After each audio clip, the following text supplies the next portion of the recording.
Satisfied needs never motivate, only unsatisfied needs. I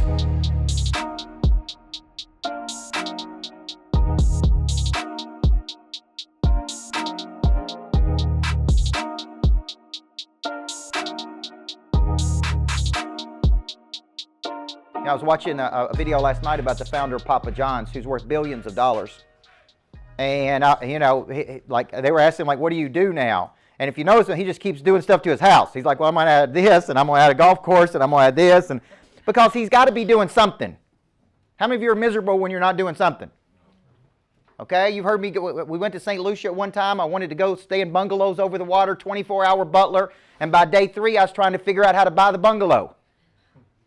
I was like, how much would you sell me this bungalow for? Because I had to do something, right? I needed to move, okay? So motivation means to move. What happens when you have everything you want, or you think you have everything you want, and you don't have any more goals, and you don't have any more dreams? I believe one of the biggest reasons people pass away at the end of their lives is they run out of purpose. They don't have anything to get up. I talked to my grandmother the other day. She's 85 years old. And she can go negative. She's like, you know, I'm just tired. I said, you need something in the future to get up and go do. She said, does gambling count? And I'm like, I guess. Right? She wants to go gamble. I'll just sit there and gamble. And I'm like, and have fun. And I'm like, okay, that's what, if that gets you out of bed, the worst thing she could do is sit in that house and do nothing. Would you agree? Yeah. She needs purpose. Her husband, which is my grandfather, passed away many years ago. She's there by herself. She needs something to get up and go do. That keeps the engine going. Okay, so I'm like, whatever you do, don't stay in that house. You need to get up and go do something. Like, get involved in something. Find a girlfriend. Go somewhere. She's like, could I find a boyfriend? And I'm like, you're 85. Do whatever you want to.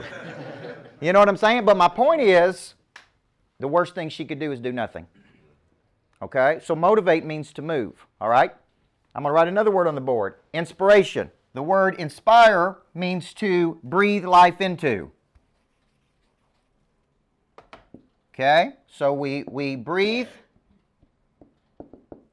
life into something. You're inspired. Now, I call this cotton candy because it tastes good for a few seconds and then it goes away. You could get inspired today by watching me. You could get inspired by watching reels. You can get inspired in watching videos, right? But here's the deal. That's only going to take you so far. So a good coach is both inspirational. They're both motivational. But what is the real problem? When you leave here and I'm not with you.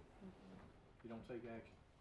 See, the real problem is I need to teach you how to activate your own drive when I'm not there with you. And that is really what flipping the switch and activate really is. If there's one word I hear people say consistently to me is I'm inconsistent.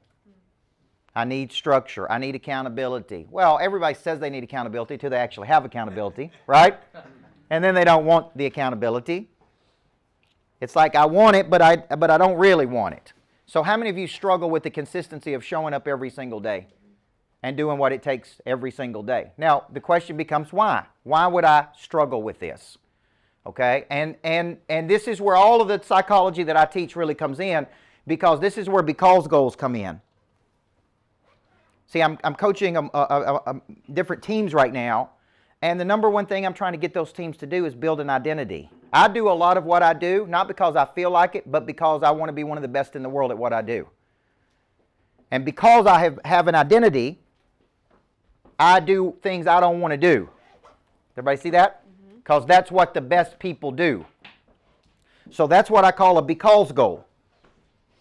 Okay? So you're gonna see me today as we get into this concept of activating.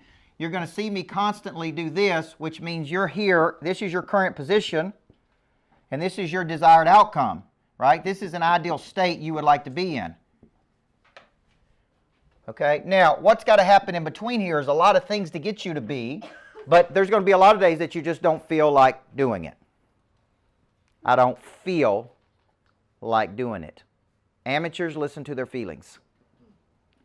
Professionals do not listen to their feelings. You follow me? So you got to ask yourself, are you an amateur or are you a professional? If you're serious about accelerating your path to the big table, I've got an opportunity for you. You can schedule a free call with a member of my team to talk about your goals, what's holding you back, and how we can help unlock the next level of growth for you. But let me be clear, This call isn't for just anyone.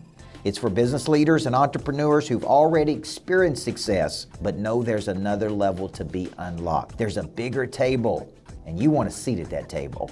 If this is you, head to freecall.coachburt.com and book your free call today, and I'll see you at the big table.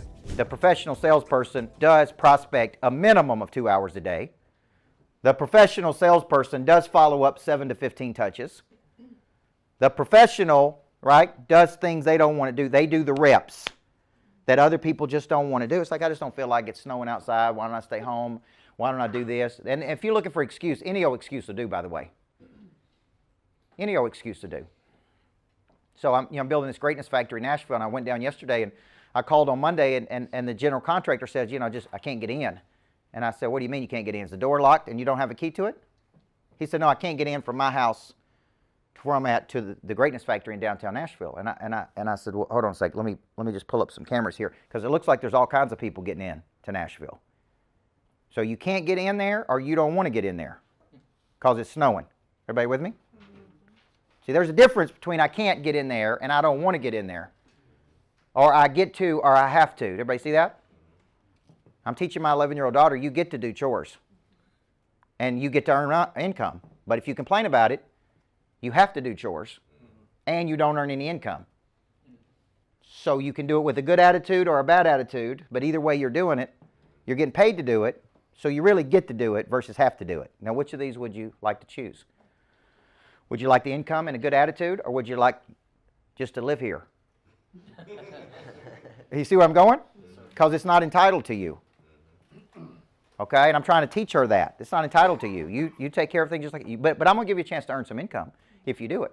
So activation is, this is really the problem, is I have a big goal over here. And that goal has got to be very clear in the subconscious mind. Okay? And mine is very clear. It's like, okay, my business is doing X amount of income. We're operating on this profit margin. I'm coaching 3 days a week. I'm doing X number of things. Okay? Like, it's very clear. Where I'm trying to get to is very clear. It's not vague. It's not like, I'd like to have a better life. It's very clear. Now, what's got to happen between A and B is I have to initiate and reactivate this drive every single day to get to this B. And then I got to go find the who's that I need, and I got to take the actions that I need, and I got to go, this is called mental creation to physical action. So I have a mental picture of what I would like to do, and it's very clear. But I have to go from mental creation to physical action. And physical action could be, I need to reach out to this one person. I need to schedule this one meeting. I need to make this one hire. There's something I need to do to move this ball from A to B. Okay, I got to go from mental creation, which is where a lot of people live, to physical action. And that's going to require prey drive. Yes or no? Yes, sir. Okay.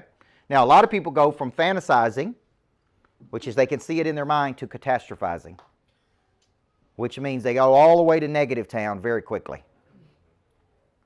Okay, oh man, we're having a bad month, we're going broke. We're losing everything. We've got to sell everything right now. So they fantasize, and then they catastrophize. And their mind goes to a negative place very quickly. And that starts with one negative thought. And what if I told you even I do that from time to time? Right? Because every day I get a new bill for the Greatness Factor, and I'm like, I'm going to punch somebody in the face. Like, if I get one more bill for something I didn't expect, you know what I'm saying? Like, you got this budget, and you got the money set aside, then it's like, oh yeah, by the way, you don't have this, and we didn't factor this in, and every single day it's something new. And I'm like, for the love of God, when does it stop? But my mind, see, what I'm saying is, as soon as you get that bill, it triggers. It triggers, and it takes you to negative town. See, instead of focusing on what could happen, let's get this thing open, let it produce income. We're actually closer today than we were 7 years ago. Instead of, hey, we're one day closer to this. This happened today. Instead of staying in positive town, we go to negative town. And that's how the brain operates. It focuses 3 times more on negative than it does on positive. Okay? So if I were coaching you one-to-one, the very first thing I start with is this exercise. And I say, tell me what your B is. And I need you to get very clear about what your B is. I'm doing this, I'm doing this, I'm doing this, I'm doing this. People always ask me about buying a private jet because everybody's fascinated about how you buy a private jet. I bought a private jet because I was on the road so much and I wanted to be home. I wanted to go speak and come home. I don't want to be able to get to multiple places in one day. But that all started by me chartering a private jet. And once you ever fly on a private jet, then you're not going back to Southwest or Spirit. Now, here's my point. But it's expensive to fly on a private jet. You with me? The trip we took last week to Vegas, at least, I don't know, $50,000, $55,000 to fly from here to Vegas. So you can fly on Southwest for $400, right? But it all started by me needing to get to two places in one day, and I couldn't get to it. And I told my assistant, book us a private jet. She said, they're not paying you enough money. And I said, I'll figure it out. I'll figure it out. We rented the jet. It's $20,000. I sold 5 spots to go with me. Each person paid $5,000 to travel with me that day. They paid $25,000. The jet was $20,000. We made $5,000, and we had a great day. Everybody see that? And I go, now the jet could make money. It could produce income. Could be an asset. Could get us to 2 locations in one day. That's why we need to do that. But it all started by what? Touching it. Feeling it. Now, the first day I flew on that jet, it was a Hawker 400. I got out on the runway, the very first trip I ever took, and a big Gulfstream pulled up right beside me. And I was like, well, dang, now I just got a little bitty jet compared to that. Then I wanted a Gulfstream. But it all started by what? I never even thought about it until I got out on the runway and I saw the bigger planes. You see where I'm going? It never even entered my mind to think like that.